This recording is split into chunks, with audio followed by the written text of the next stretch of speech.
And you are good to go. All right. Well, hello everyone. Good afternoon. We do have some people here in the room, just so you guys are aware. Um, and we'll do multiple of these presentations throughout the semester. I'm going to attempt to get through several items for Canvas Studio. Not sure if I'll be able to get through all of them. Feel free to jump in and stop me if you guys have any questions at any point. If I'm missing the chat, Dr. Inman is going to monitor that, and if he has to jump in and stop me, then that'll be fine, and we'll do that as well. So really quickly, before we just jump in and do our screen share, which will be the majority of this, as you guys are aware, we're transitioning from Kaltura to Canvas Studio. And Canvas Studio is just going to be where we will host all of our videos. So we're going to go over the overall interface and some different features that I'm aware that faculty use, and some of the key features that you guys use on a regular basis. So without dragging this out any longer, we'll go ahead and I'll do a screen share. Give me just a moment, and I'll give it a beat because I think that there's a little bit of a delay. Let me know when you guys see this Canvas Shell Studio Training module, or Bobby Studio Training module. I see it, Bobby. All right. All right. So what you guys will notice whenever Studio is activated, or as part of attending this session as well, you guys will get opportunity to get a sandbox, a Canvas sandbox that has Studio enabled. So you guys kind of get to be a little bit ahead of the curve on playing around with Studio and learning about Studio. Um, and we'll do that. You guys will get that either today or tomorrow, um, after we end today. So you'll notice right now I've got all three enabled. Eventually, when we get rid of Kaltura completely, obviously these will no longer be here, and all of your media management will be through Studio. So let's open up the interface. And so one thing I want to point out with Studio right here, I've only got the one video that you guys see that's in my library at this point. So Studio works a little bit differently than Kaltura in that at this level, all I'm seeing are videos that are associated with this specific course. So this is not every video that I have in my overall library. This is just course specific for this Canvas shell. So what I'm going to do, we'll go and hit the hamburger menu and go My Library. And now you'll see I've got 4 videos in my library.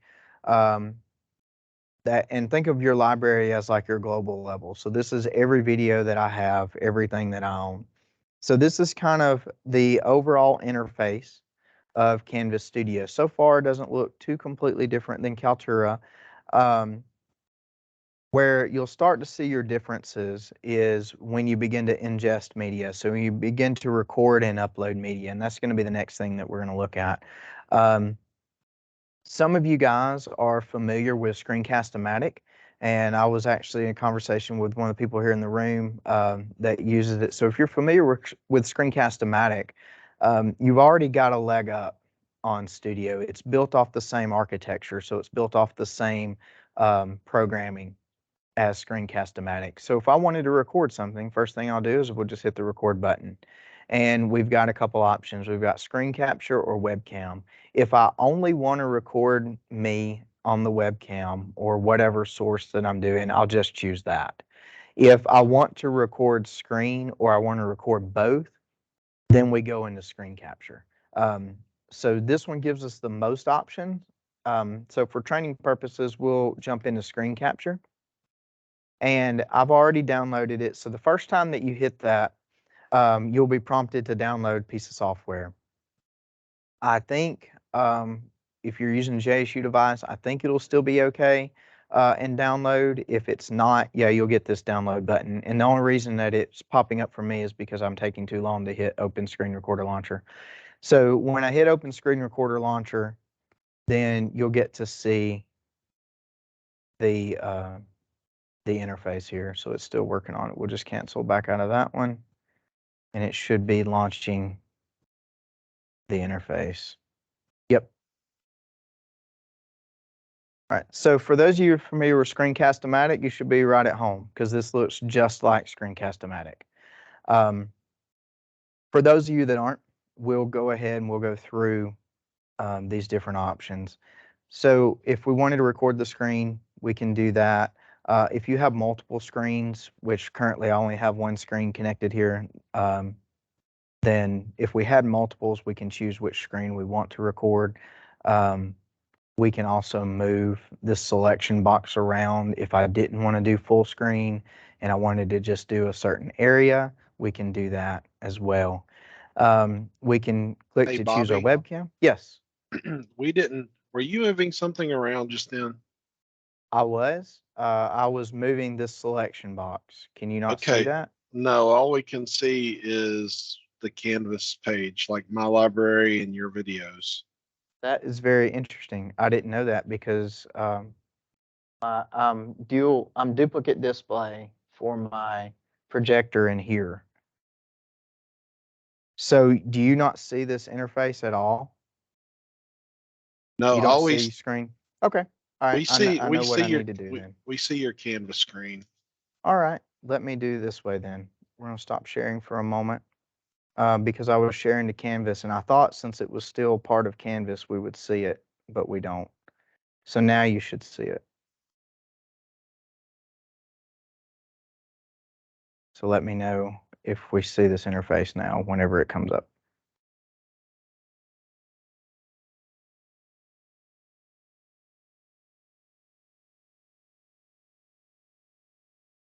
Are you guys seeing the screen share? We see the Screencast-O-Matic now. Okay, good, good. Yeah, I had chosen the Canvas window. I assumed since they were embedded that you would see this as well. So that's my fault. I'll just know not to do that on the next one. So now you guys can see what I'm talking about and you don't think I'm completely crazy. Sorry about that. So as I said, if you're used to Screencast-O-Matic, then you should be right at home. So this is the same options we have with Screencast-O-Matic. If you aren't, we'll still go over the settings. So if I had multiple screens, I can choose which screen. We can also change the size of it where we could do active window or full screen, or we can manipulate the scale of this as well to make it custom. If I wanted to record just my webcam and I don't want to record the screen, I can still do that here. I'm not going to click this because when I was doing this in testing earlier, since we're doing hybrid and I'm using my webcam for Teams, it'll kind of get a little clunky right here with me. So just know you can click that, and if you have multiple webcams on your device, you can also choose which one you want to get into. So anyway, this is the interface. Once you get everything set the way you like it, we'll just hit record. And when you record, you'll need to name it and upload the video. And when you do that, your video will cancel out of this. Your video will live here in your library. Now, once we've got a video in our library, then that's when we can start to manipulate it. We can start to do other things with it within our class. Before we jump into that part, I want to go over one other thing about ingesting content. I know several of you guys will use YouTube or Vimeo links, things like that. You can do that right here with the add button. So it will paste in YouTube or Vimeo. Now the advantage of that is if you're assigning a YouTube link and for your students, you can go in and check the analytics on that as an instructor, and you'll be able to see if they've watched the videos or not. You can't do YouTube Vimeo captioning within Studio. It should still be retained on the link, but know that you can't do the captioning part that we're going to go over of a YouTube Vimeo link. If you have video that you've already created, let's say you did use Screencast-O-Matic, or or for example, these videos that you guys are downloading from Kaltura and you want to just bring them into Studio, then we can just drag and drop them over here, or you can do browse file and find wherever you saved your file and select it and bring it over. So, so that's another way to bring in your content. You don't have to record everything manually. You can upload or you can post your links there as well. All right, so the next thing I want to talk about is captioning accessibility. This video I've already done caption on, so we'll step through this process though. So if I want to do captioning, and if you aren't captioning your content, you should be. Um, there are several different lawsuits that have happened at the university level of people that didn't caption the content and they didn't make it accessible, and the complainants typically win. And sometimes it's 50-50 on on the research I've done if the university protects the faculty or not. Sometimes the university will pay the fine, sometimes it falls to the faculty member. So ultimately, caption your content. Even if you don't have a student that is deaf or hard of hearing, everyone can benefit from your captioning. So how we would do that, we'll go into our video, and it's much more simple than Kaltura was, because you saw we just clicked in the video and we've got captions. I've already got a caption on this one, which is fine. But if we didn't have captions, we can, I'll tell you what, we will back out of this and I will show one that we don't have captions on. So I'll go into here and we'll just step through the process together. So we do captioning and tell it which language is spoken, and we request it. And it's going to take a little bit. We're not going to wait on it. We'll go to the other one. We'll do like those cooking shows. And now it's 2 hours later. No, it really doesn't take that long. When it does complete, you will get an email. You'll get an email that says your studio caption is ready, and then you can go back into it. So you don't have to sit here and wait on it. We'll go back into this one where I had already ordered captions for it. So we go to our captions and we would go to edit. And this is where you'll edit your content. It's not, it's pretty intuitive. It's not that difficult to follow. You would just play your video, and as you play it, you can check and see how good or how bad the caption did. It estimates at about 85% accuracy. On the stuff I've done, I would put it closer to 90, maybe a little above 90. Specifically in this video that was 56 seconds, the places that it messed up most with me was Kaltura, and you see it got Kaltura right a couple times, but there's other places it didn't. I don't really hold that against the software because Kaltura is a unique word, so, and it still caught it part of the time. So anyway, you can still go in afterwards.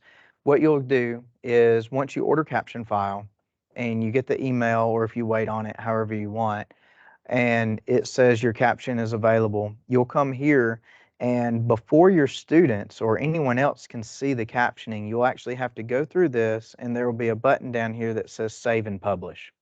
So you'll save and publish it, and that makes the caption active, so that way the students can view it, or anyone can view it. And when you're in your editor, you would see your caption right here if caption is enabled. So we'll turn our captions on, and now you see the caption. Now do notice the caption is at the top and it does look a little small. However, that is something that they are actively working on, where the end user will even be able to move this around and can even change the font size of the captioning. I'm hoping that it'll be up by the time we roll out with this full in the fall. But even if we don't know that it is still there, it's just in a little bit different place than the captions typically are. And then that's your on and off button for it. So before I continue and move on, do we have any questions? Because I don't see the chat at all. If we have any questions about what we went through this far, feel free to ask. James asked if the library was equivalent to the Kaltura Media Gallery, and I said it's equivalent to my media, but you can correct me or. Okay. All right. So yeah, it's similar to your My Media.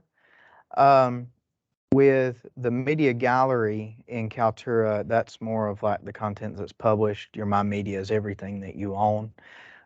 So think of the library as kind of your My Media is everything, like Dr. Emmons said. That actually is a great segue to our next point that I want to make about organization. So if we are at our library, or my library in this case, we see all the videos that we have. If we wanted to go to a specific course, then it would populate right here. So like I showed you earlier, this is the only video that's utilized in this STB Mikel Fall 2022 course. So we can go to course-specific media if we wanted to, like for ease of navigation. We can also see everything in aggregate at the My Library level. Another way that you can organize your content is you can create what's called collections. So we'll walk through, and there's a couple different ways you can do it. I'll take you through both of them. So if I wanted to create collections, and I could create them, I wouldn't necessarily recommend creating them by course, unless I was building, let's say, a test shell course, and it's a course that's not really going to be live yet. So I may want to build it for course. But since Canvas already sorts them into course level, I don't know that I would do it for that. I may want to do it for topic level within a course, but you guys know your content, so you know the type and level of organization that you would need. So for collections, if I want to create a collection, we just hit the plus button, and it's going to be a super creative one called Collection 1. Now I created a collection, and as you see, there's nothing in it. If I wanted to do it that way, where I create a collection and then start adding content, that's one of the ways we can do it. If I had, let's say we had bunches and bunches of videos on here, and then I wanted to do collections after the fact, then that's okay. We'll move this social work intro video over, and it's as simple as clicking the 3 vertical dots and move to, and then we can give it a new home, as it says, so we can change collection 1 and move. And now the video is within that collection. So if I wanted to view it, I can open this up, and I would see every video that I've put in this collection or group, or however you want to view it. Let's say we did it in error and we didn't want to move it there. We can always move to, give it a new home, and go back to your root level library or wherever else you want to move it to. And we can come here and we can delete that collection. I kind of clicked through it a little quick there, but know that if I had content in it and I delete the collection, all the content associated is gone. So make sure if you do delete a collection, then you remove what you don't want to be deleted out of it. The other way that we can do this too is we could click this and do move to, and we can create a new collection right here at this level. So a couple different ways of doing the same thing. So if I wanted to do that, and I wanted to move it, wanted to put them in a new collection, and then we could do that and hit move. And then it automatically created the collection and moved them in there. So a couple different ways you could handle the same thing. And notice too, after I have created this collection, I can hit the 3 vertical dots. We can rename it also.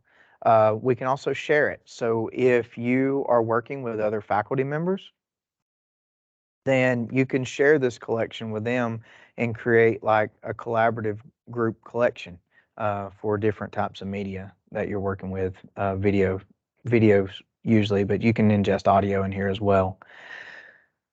So that kind of gives us an idea of the interface, ingesting the content, record, upload. Talked about YouTube, Vimeo. We talked about captioning.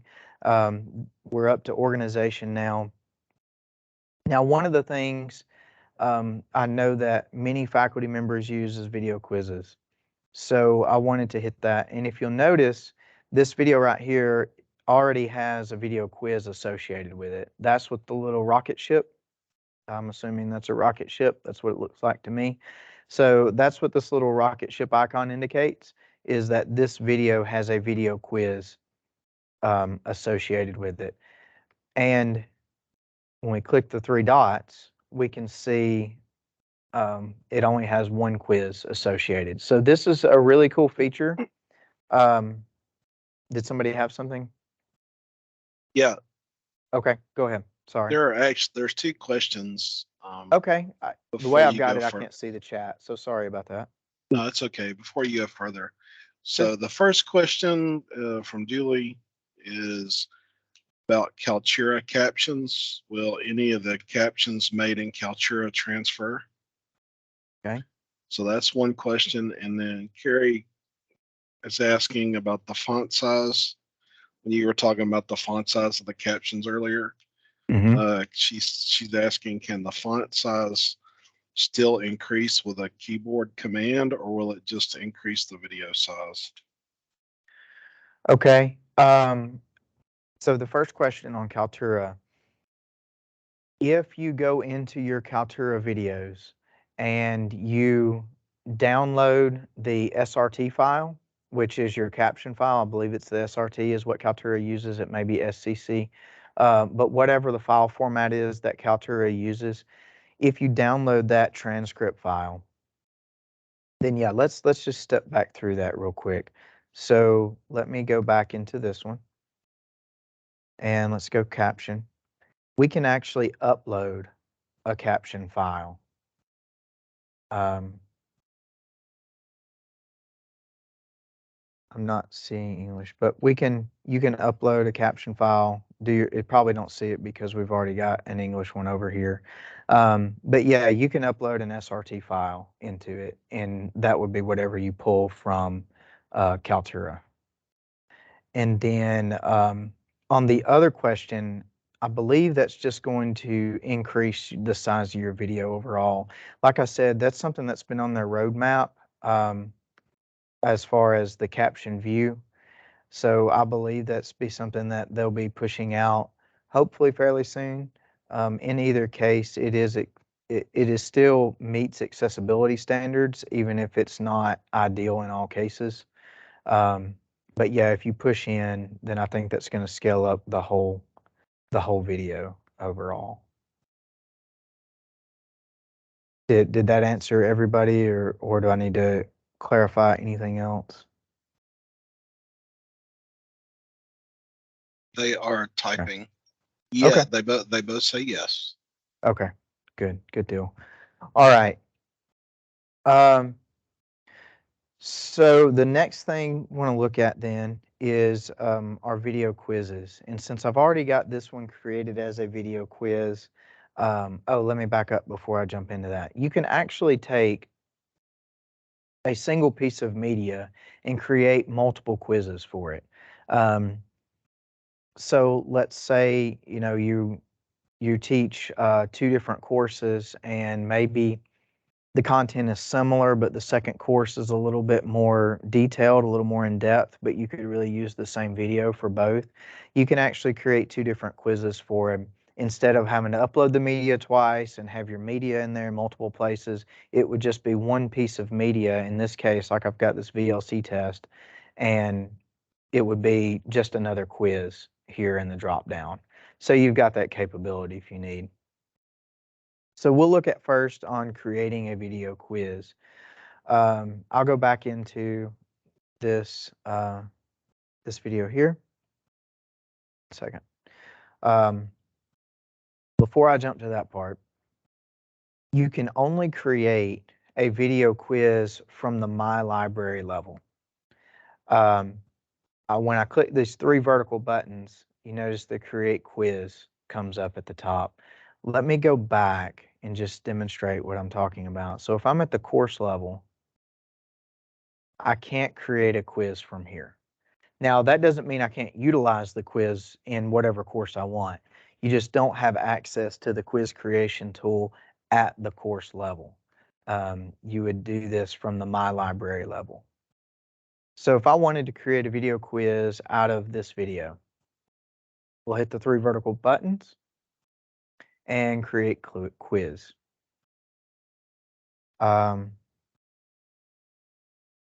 Then we will enter the name.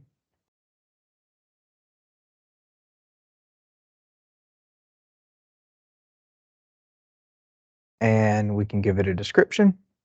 We can also choose different settings that we want where the students won't know where the questions are if we hide them. That kind of forces them to watch the whole video out.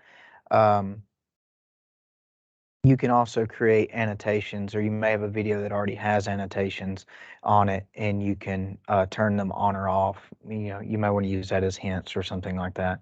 But anyway, once we set that up, then we'll jump into the interface. And so here's a difference, and I don't know how many of you utilized quizzes within Kaltura, but Kaltura had some known bugs in video quiz. One of them was they didn't want you to set questions within the first 5 seconds of the video starting or the video ending. There was also limited number of questions you could put within it, and it was kind of clunky on how it linked to the gradebook and things like that. Well, Studio doesn't have those issues. If I wanted to create a question right here at the beginning, I can do that by just hitting this plus button. If we wanted to let it play a little bit, so we let it play, and I'll hit the plus button. Pretty straightforward. However we want to choose it. Choose multiple choice, type question. Hopefully it's more detailed than that. We can type our answers. Hopefully your answers are not literally A, B, C, and D, but you get the thought behind it. So we choose our answers. We create our answers, I'm sorry. We select which one is the correct answer. You can also change it if the points vary by answer. You can change it where it shuffles the choices. You can enable question feedback for the different scenarios that you see, correct answer, incorrect answer, or general feedback overall. So we'll do that and hit save. And now we've got one question on our timeline. We can continue to play. You can also skip ahead if you know where you want your questions to come in at. So if we wanted it there, we can choose this. Choose a different type, true, false. Again, question feedback. And hit save. And we just do that for however many we want to use them for. And once you've completed that, we hit done. And now you see that this video has a quiz associated with it. So the next thing I want to talk about, we'll talk about general embedding of your videos, because right now we've just created videos. We haven't put them anywhere where students can see them. So the reason I was waiting until this end is we'll show how to embed, because it's 2 separate processes. We'll show how to embed them for just general information, like say you've got videos that answer student questions, or videos for just supplemental material, or whatever your purpose is, but it's a non-graded video. That process for embed is a little bit different than it is for a graded quiz. So that's kind of why we waited till this point. So if I wanted to create a video, or a way for the students to access the video. So we'll do this, we'll go into modules. And I'll just create a module and we'll call this video module. And if it's just informational purposes, we don't want it as an assignment, we could just do a page. So we can do a page, and this will be video information. And now we've created a page. We'll go into that page. And so far, this is nothing that you guys are unfamiliar with. You guys are very familiar with all this process. This is just general Canvas editing. Where we embed is where it's a little different. So anywhere that you have a rich content editor, could be a page, could be for ungraded assignment, or anywhere you have the RCE, you can embed studio video. So right now, and this will be for those of you again that are here, that you get the opportunity to get studio before it's rolled out to the rest of the university. So for right now, you're going to see it at this plugin level, and you'll go Canvas Studio. You'll see both of them. Eventually, this one's going to go away, and there's a possibility. I'm not sure. We'll see how it renders, but the plugin may go away, and you may just see the TV with the little squid legs coming out of it. But either way, this is how you access your Canvas Studio. So it's loading my library. So these are all the videos that I have in my library. If I needed to change those search parameters, I can do that just like we did at the other level. So if I only wanted to focus on the videos that were at the course level, we could do that, whatever we need. And notice it even kept my collections too. So this is my C1 collection. If we had multiple videos under that, you would see them all housed here. So for this, we'll actually do that. We'll go into the C1 collection, and we will select this video, this social work video, and hit embed. So now this video would be live for any students that are in this course once I move the Teams window and I hit save and publish.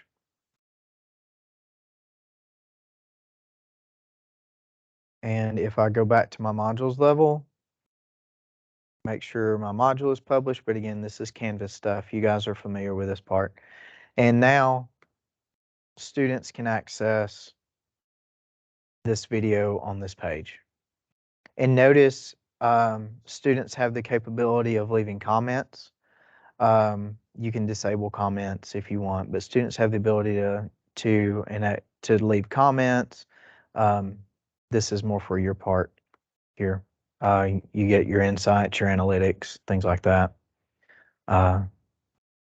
This would be on your side. Again, students won't see these details. So that's how you would just embed a video. Let's look at another way to embed a video. So let's go back to my modules, and I'll just create another page within this module, not an assignment page. So I'm going to create another page,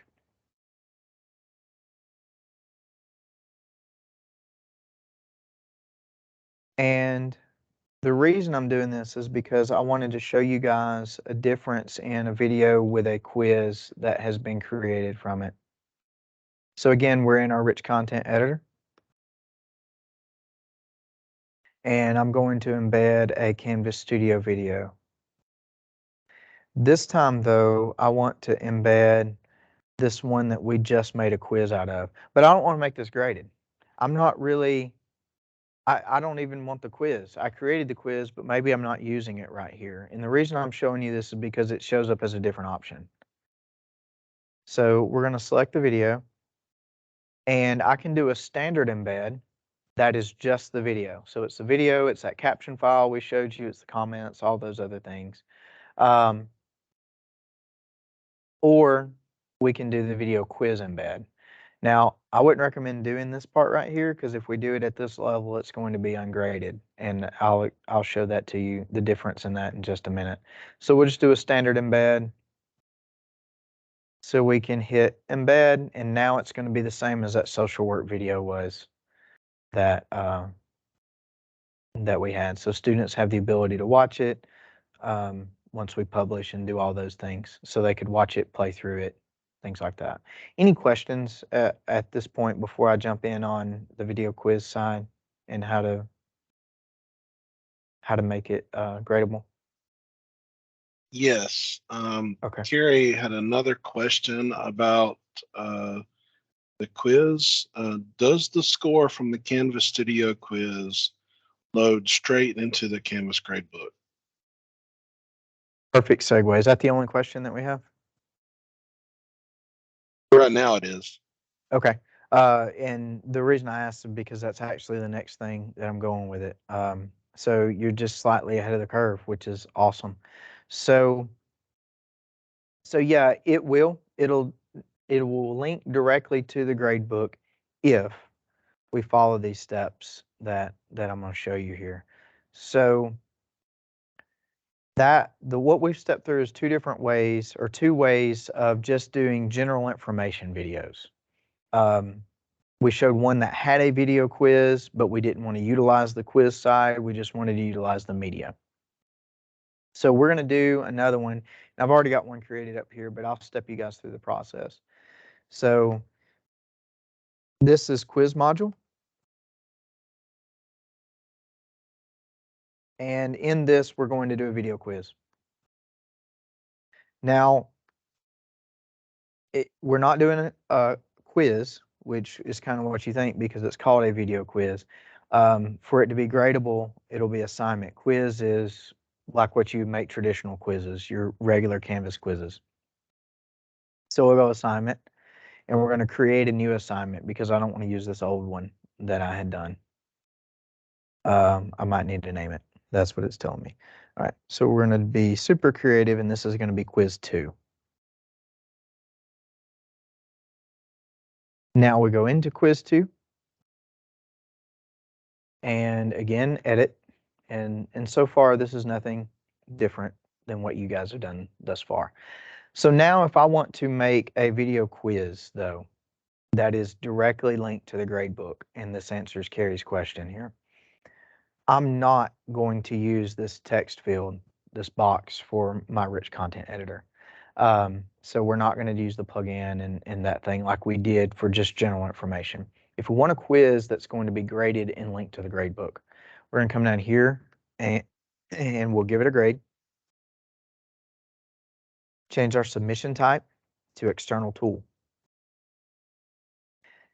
Find, and then we're looking for Canvas Studio. Now this looks similar to what we were just looking at a minute ago. So we've got our videos are populated here. We'll go to this one that I walked you guys through a minute ago where we created, I think, 3 different questions or something like that. And we'll select this video. Now again, notice we've got our standard embed and we've got our video quiz embed. So for this, we're going to choose video quiz embed. And if we had multiple videos or multiple quizzes associated, this is where it would appear. In this case, we've only got the one quiz associated with this video. So this is our quiz for our Kaltura download. And we hit embed. And select. And, change all your settings and things that you would need here. And yeah, I know it looks odd that we're not seeing that at this point, but we'll do save and publish. And there's your quiz.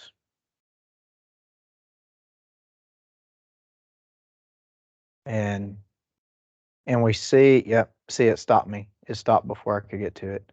And these were the questions that I created. So you guys kind of get the idea. Hopefully that answered your question there.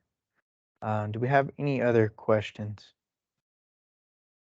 Do I need to demonstrate that again? No questions at this time. Okay. All right. I know it's kind of information overload and throwing a bunch of stuff at you guys, and you guys don't have studio yet. You will soon, so hopefully you'll go around, play with this, and maybe you'll have some more questions. Feel free to email me, reach out to me. The last thing that I want to hit then, since there are no questions, is video annotations. I know we've got some faculty that utilize annotations as well. And again, that has to be done from the library level. So we'll go to my library. We use a video I haven't played around with yet and annotate video. And this works very similar to what it was, works very similar to the quiz layout. And didn't mean to click that. So, and we come wherever we want, we hit the plus, and then it gives this, and then we can do our annotation, whatever we want to call it.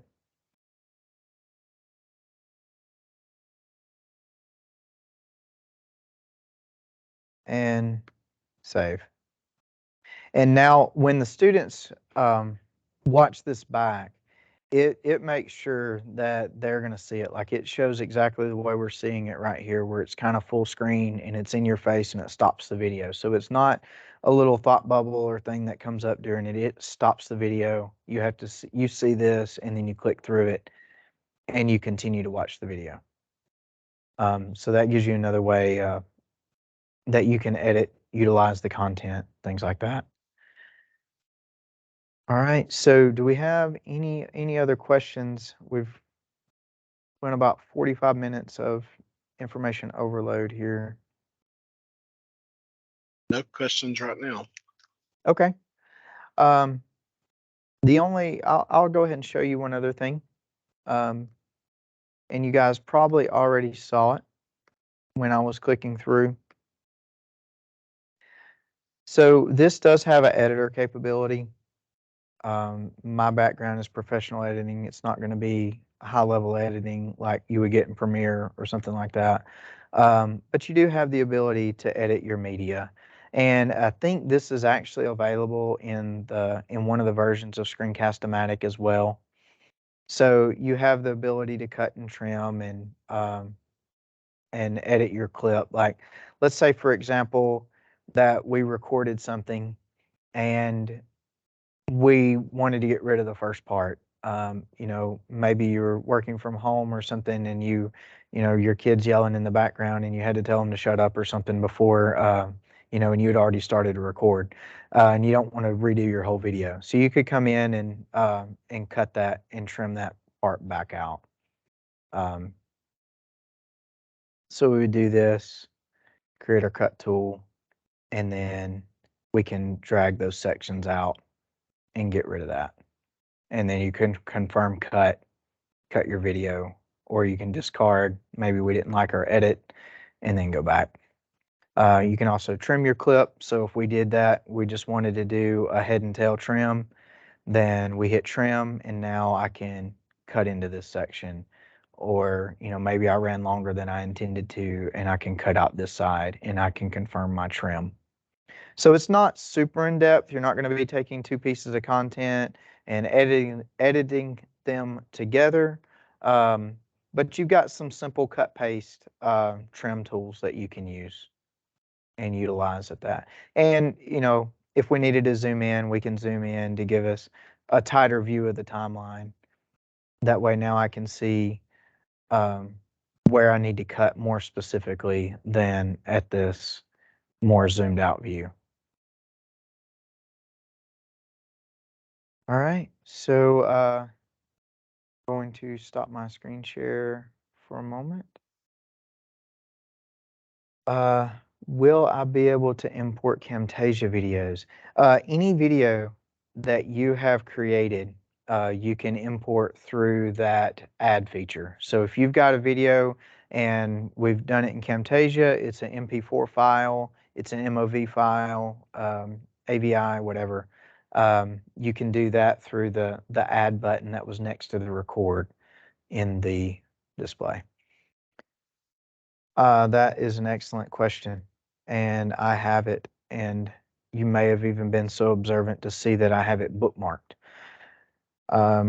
because it was on my screen share. So pretty much everything. I'll tell you what I will do. I'm going to drop this link in the chat for file format supporting. So there's the link for support for file formats that are supported.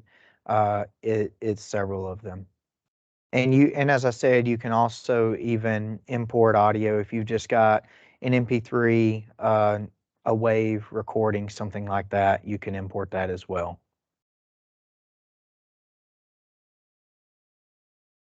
See, got a couple people typing, so.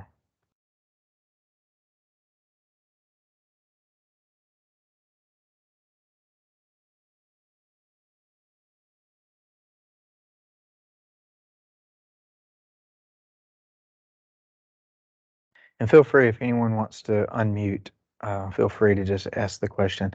After we make a video, do we have to have the caption? For accessibility purposes, I would highly recommend, especially if it's your homegrown video that you have produced, I would highly recommend you captioning it. Even if you do not have deaf or hard of hearing students, you never know the environment that your students are watching your content in. It could be a parent that's working at night and they don't want to disturb the kids and they need to read the caption, and maybe they don't have access to headphones. It could just be in a noisy environment and they need to read it. So I would highly recommend that you do this. Also, by standards, by law, accessibility law, you're technically supposed to do it. There are several cases of people getting sued, universities, professors getting sued because content wasn't accessible. And in virtually every case that I've seen, the complainant has won. And it's just up to the university on if they choose whether or not to take the financial hit or not. So I would highly encourage captioning. Yeah, and as Chris is typing there again, please, fill out the survey, give any feedback on this. We're doing numerous sessions of these throughout the rest of this term into the summer, because we want you guys to feel fully comfortable with Studio by the time we roll it out in full for fall classes that start in August. So, if there's something that needed to be done different, we by all means want to know. If you have specific questions, feel free to email me, be Mikel at JSU, and I will field any and all questions that I can on Studio. And if I don't know it, we'll look it up and we'll get all the answers, because I want you guys to feel fully comfortable with this Studio transition that's coming up.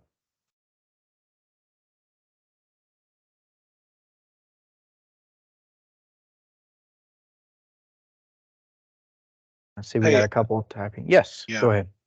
Before everyone leaves, and I don't know, Bobby, I don't know if you're done yet, but I just want to make sure I'm going to paste in it's a short survey. Please take a moment just to let us know how we did. Bobby put a lot of the work into this and he's leading the charge. So please let us know how we're doing and if we need to change anything or do anything different, please let us know. That's a short form. So Yeah, we welcome any and all feedback. Because we are here for you guys to support you guys in any and all ways that we can do that. And as I said, attending this presentation, you guys will get a sandbox either today or tomorrow that will give you access to Studio. So just signing up doesn't get it. That's why I was waiting until the presentation. So if you guys want to do that, even you could even do this, get your sandbox, and then come back on another one if you're able to, or just rewatch it, and then kind of step through that stuff on your own.